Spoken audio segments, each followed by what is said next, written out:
rest of his life.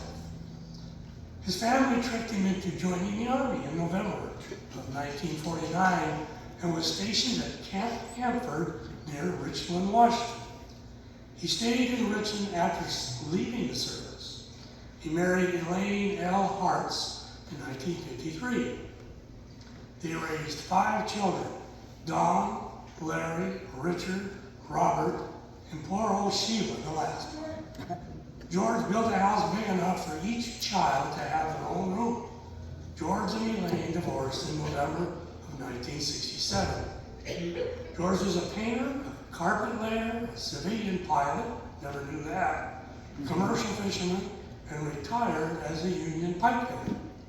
He took the time to take his kids fishing, to coach them in baseball, and teach them how to work on cars and install carpet, among other skills. George had a near-death experience from an allergic reaction to penicillin in 1984.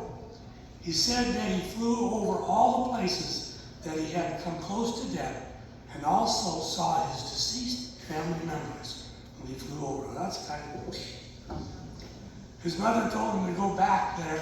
His mother told him to go back because it wasn't his time yet. This experience changed his outlook on life significantly. George met Rachel in 1985 while fishing at Buoy 10 in the Columbia River. Rachel was fishing with family on her dad's boat, and they weren't having much luck. So he called George on the radio to find out how they were doing. George was catching fish and recommended changing to anchovies for bait. A deal was made to exchange some anchovies for adult beverages, and they pulled side to side to make the exchange. She wanted adult beverages while you're fishing. Never heard of that. For Rachel, it was love at first sight, but George thought she was a boy. George, when they later met at the dock to swap fishing stories, George was incredibly embarrassed because he had been swearing up a storm on the boat and he never swore around women. They were married in 1990. George and Rachel purchased a vacation home in Seaview in 1986. They moved into a home they built in Seaview in 2010, but remained close friends with members of the old neighborhood.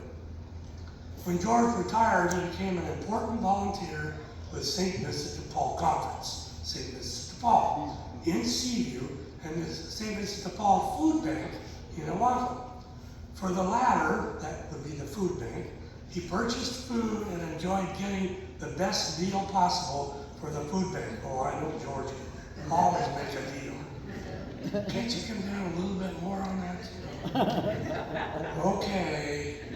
It was kind of embarrassment to go around and do that. George is also active in Donald Grable Post 48 to the American Legion and a longtime member of our St. Mary's Church. You always knew where you stood with George. He truly loved his family and friends. And if you knew him, you knew it, that he loved his family and friends. The phone calls, cribbage games, visits was a great source of joy, peace, and comfort to him. Proud of the whole Gana clan, George is survived by his wife, Rachel,